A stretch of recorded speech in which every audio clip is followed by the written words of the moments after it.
Have you ever gotten a statement in the mail from one of your investment accounts and you open it up and it says that your average rate of return for the past 12 months has been, let's say, 15%.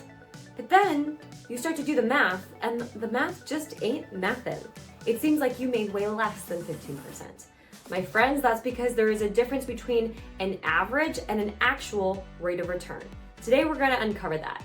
My name is Amanda Ryba. I have been working as a licensed financial coach and consultant for the past 8 years as of the date you're seeing this video. And it is my goal to illuminate to the world what wealthy people do and know about money. And one thing all wealthy people know about money is that when they lose interest, it affects their actual rate of return. Let's dive in.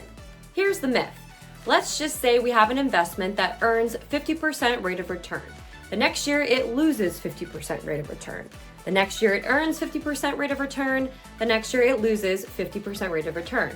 If you do the math, your average rate of return over the past 4 years is 0%. Or at least that's what Wall Street wants you to think it is. Now let's see what your actual rate of return really was for the past 4 years.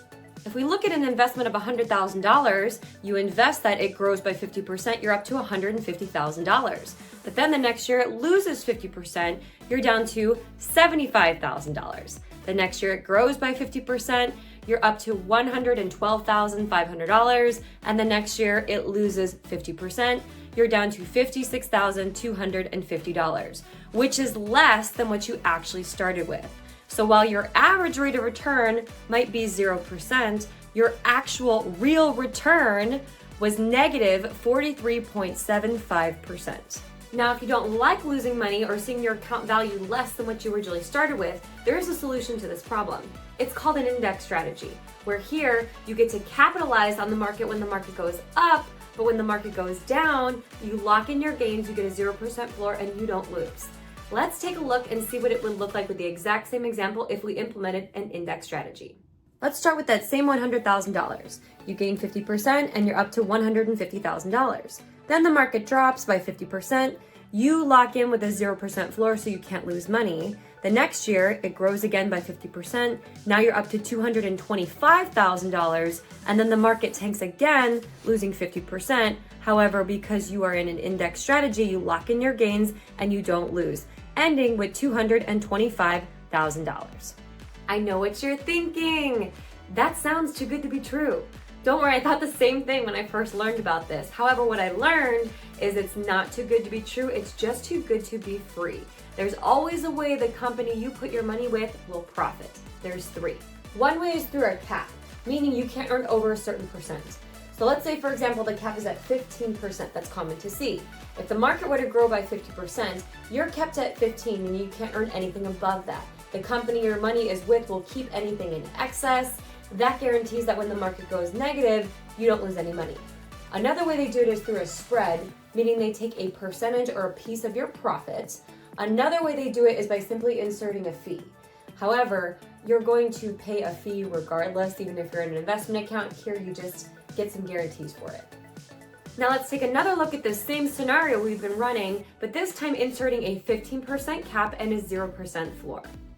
Let's say you start with that same $100,000, the market grows by 50%, but because you have a cap, you only earn up to 15%, meaning your value is now at $115,000. The next year, the market tanks by 50%, but you lock in with your 0% rate of return, losing nothing. The next year, the market grows by another 50%, however, you're capped, so you can't earn more than 15%, which means your account value is now at $132,250. And the next year, the market tanks by 50%. Again, you lock in with that 0% floor, not losing any money. Now, if you do the math, that puts you $76,000 ahead of the strategy with no caps and with no floors.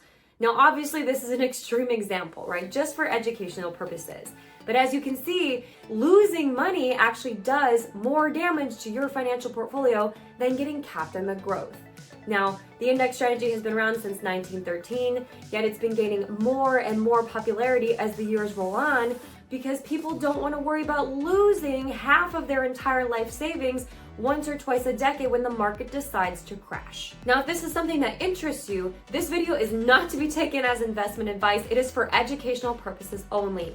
I recommend you take it though and show this to your financial advisor, or look for a registered financial professional in your resident state or country that can educate you on what products or services are available where you live.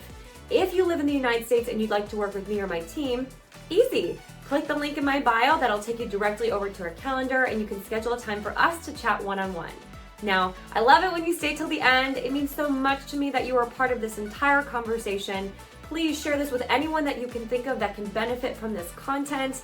My name is Amanda Ryba. Again, it is my goal to illuminate to the world what wealthy people do, know, and say about money. And one thing all wealthy people know is that losing money does more damage to your financial portfolio than you think. So I hope you like this content. If you'd like to see more content just like this, please click subscribe and click that bell to turn on notifications, because I release a new video every single week. And again, this is Amanda Ryba signing off for the week, and I will see you back here on YouTube next week.